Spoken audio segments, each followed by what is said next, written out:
Hi and welcome to the Studio Marco Primo. Today we're gonna change the tubes on a preamp from Universal Audio, the model LA-610 Mark I.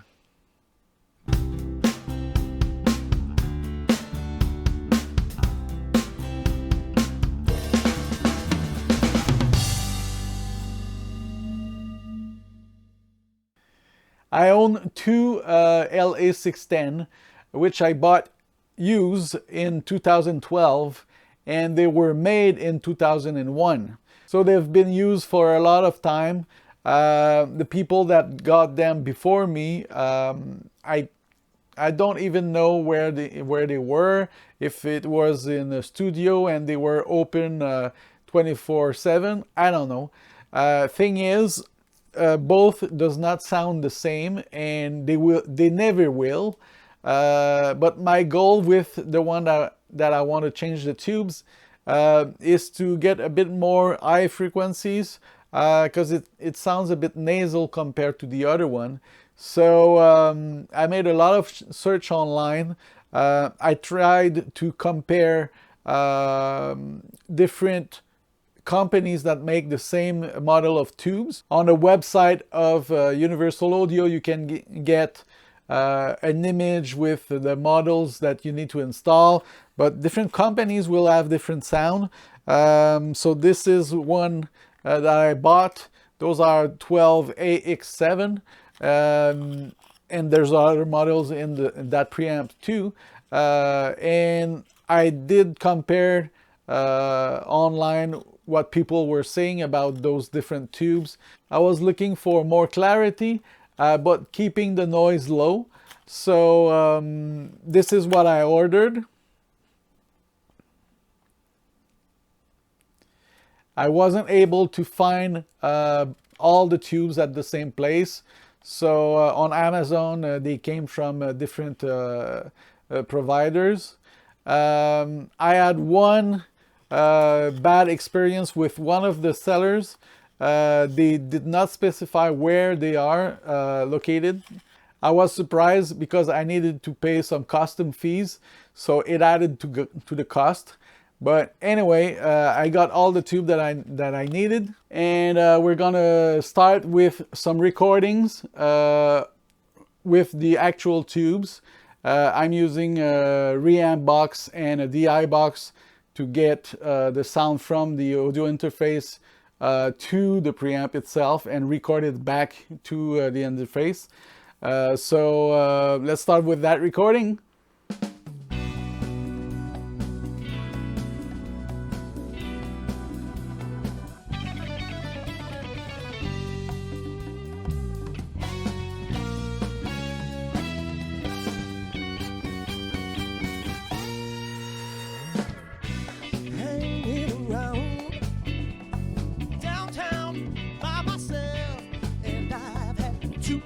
Time to sit and think about myself, and there she was. So let me first explain the setup. The first thing I did was to assign a different output to the track that I want to reamp. So I did assign a software output named reamped. And this software output can be seen in my real-time mixer, Total Mix from RME. And here it is. So the reamp software output goes there. And of course, I'm assigning it to a physical output. So if I click to that mix, you see the only thing that goes to this mix is the reamp software output. And then what I did is I took the output of the RMA audio interface to a reamp box, which is this one, the Radial Pro RMP. And then from the reamp box I went to an active direct box, which is the Pro 48, again from Radial. And the XLR output of the DI is going to the mic input of the LA-610. So that way I'm going to be able to reamp many signal, and if I do it more than once, I will get the same results, and I'll be able to do null tests and stuff like that. So let's start with the first reamping that we'll do, part of the lead vocal. So I'm gonna push record, and the content of this track, which is going out to the reamp box, and then the DI, and then the preamp LA-610 will be recorded again through the interface into this track, which is already armed for the right input. All right, so let's try it. Like disco superfly, I smell sex and candy, yeah. Who's that lounging in my chair? Who's that casting devious stares in my direction? Mama, this surely is a dream. Mama, it's a dream. Okay, so we're gonna check another track. Let's do the same thing but with the bass. We're gonna call it reamp bass, like this. And of course it needs to pick up the same input. Gonna go mono again, and then this one. And I'm gonna remove the output from the lead vocal from the reamp output, and put it back to the main monitors. No, let's see, with stereo master like the others. Okay, so let's go to the bass. Okay, and we're gonna change the output to the reamp. So we should be ready to record.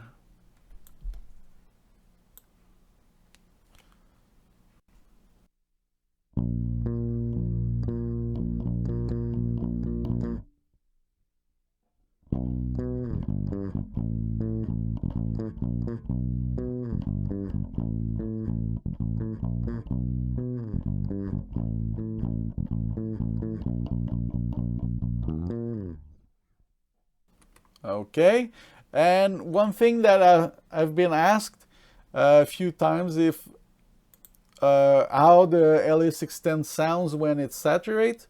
So the bass is a good example. We're gonna call it the saturate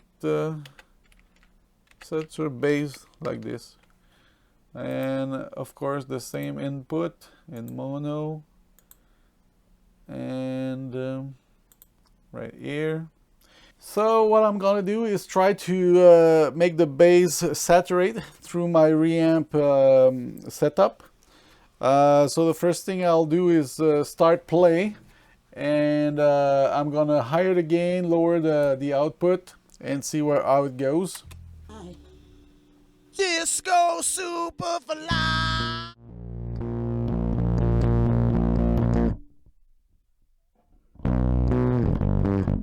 Not bad. So we're gonna record this. Disco superfly.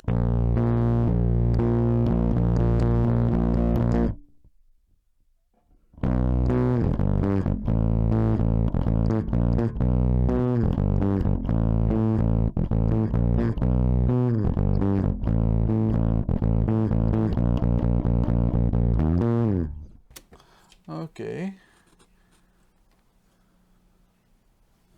All right, so we're gonna do the same thing with the back vocals. Right here, I already set up the track for it. So the output is to the reamp, and our input track will be here. So the record is already armed. Let's go. Yeah.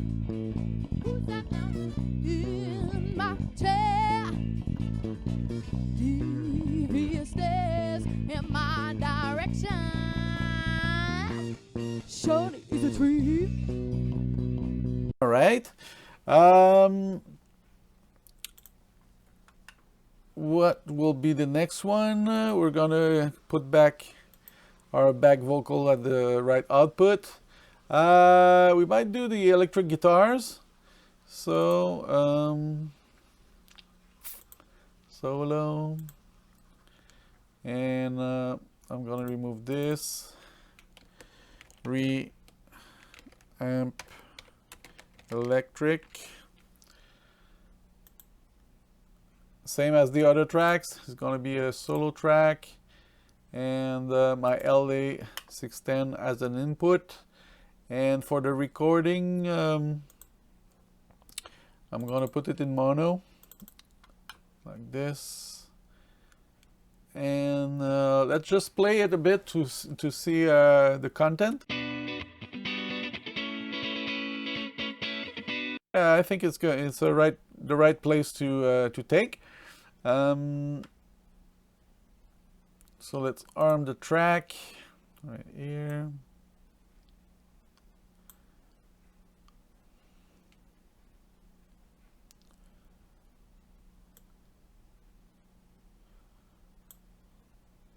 All right, let's try that.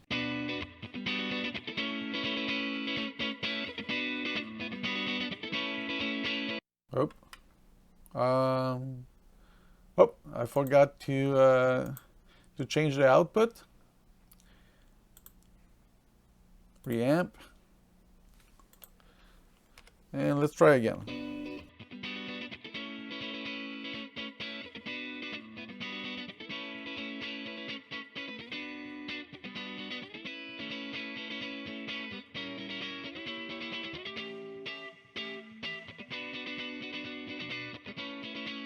All right, so we have how many? 1, 2, 3, 4 different tracks to compare. Just for fun, maybe we can add the saxophone. So we're gonna go back to the electric guitar, remove the path to the reamp, and then go to the saxophone. And the sax will go to the reamp, and then we're gonna take another track.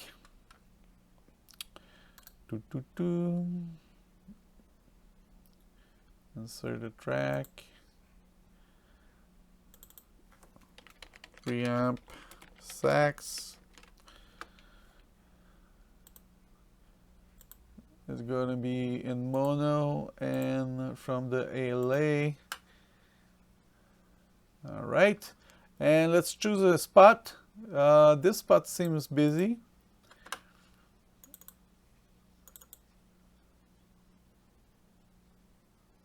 Yeah, let's try it in there.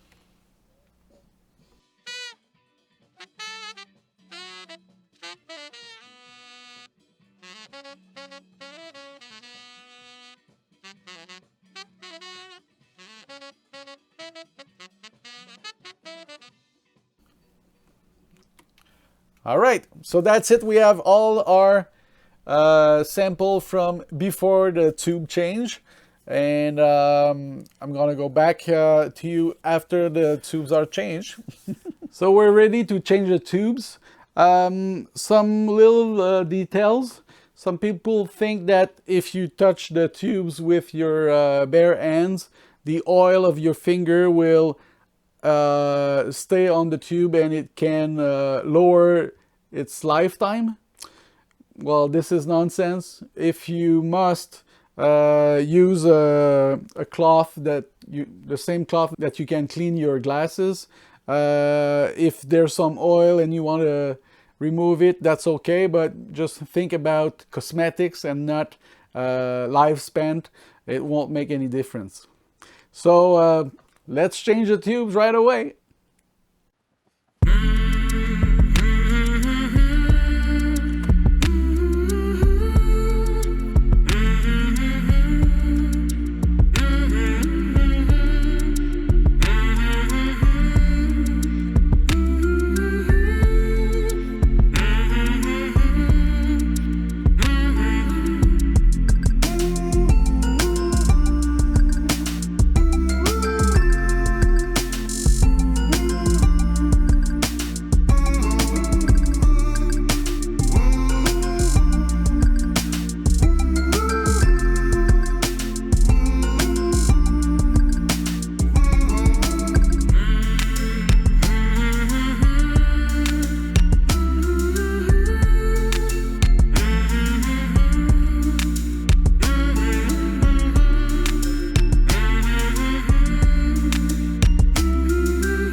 So I just changed the tubes.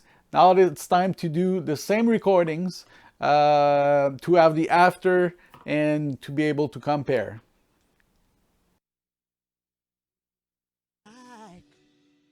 Disco Superfly. I smell sex and candy. Yeah. Who's that lounging in my chair? Who's that casting devious stares in my direction? Mama, this surely is a dream.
Yeah, who's that lounging in my chair?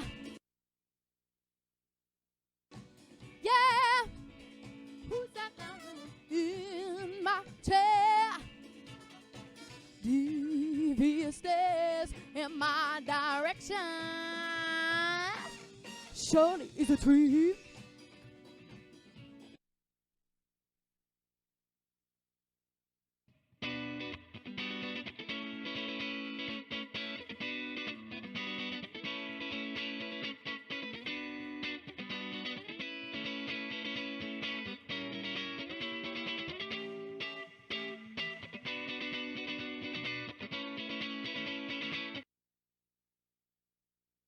All right, time to compare before and after. First, we're going to try to match the volumes. One of the best ways is to use the object editor and the normalize button. It won't change the file itself, it just analyzes the highest peak of sound and put it to 0 dB. So we're going to do that for both tracks. You see they are here, same volume, in the middle, and we're going to invert the polarity of one of those tracks, and we're going to listen to the difference.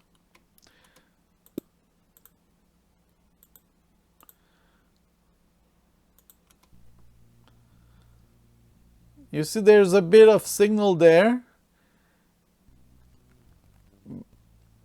minus 50 dB maybe.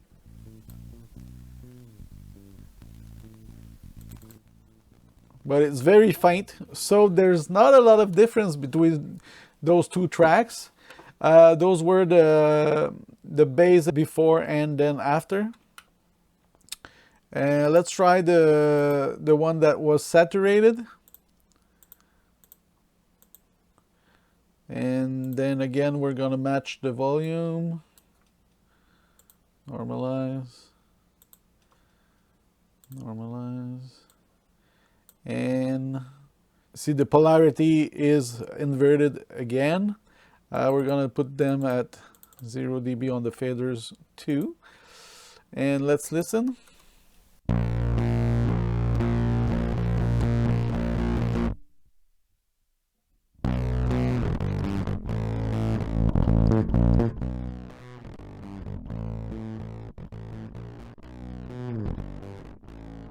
So there's not a lot of cancellation. So that means that both tracks do not share a lot of identical content. So I think the saturation before and after is very different. So that's why we get this this result. So let's continue. Let's try with the reamp sax before and after.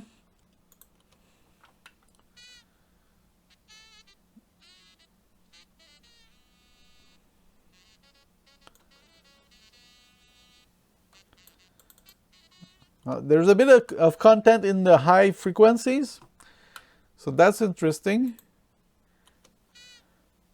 And if I change the volume, you'll see that the signal will go up in volume because the cancellation will be done less.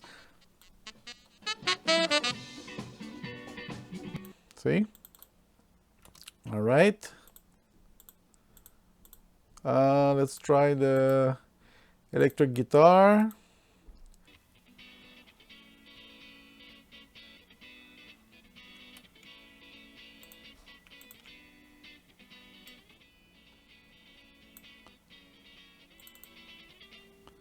There's a bit of content again.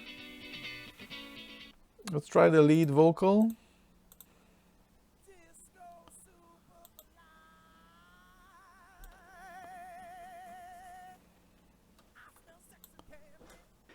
So you heard the difference. I'm a bit surprised that for healthy levels, the difference before and after is very minimal. So I'll need to work on it and see if the tubes might need break-in, and maybe after a month of use, the sound might change. We'll see that. If it does, I will do another video about this. But there's a clear difference when you go into saturation.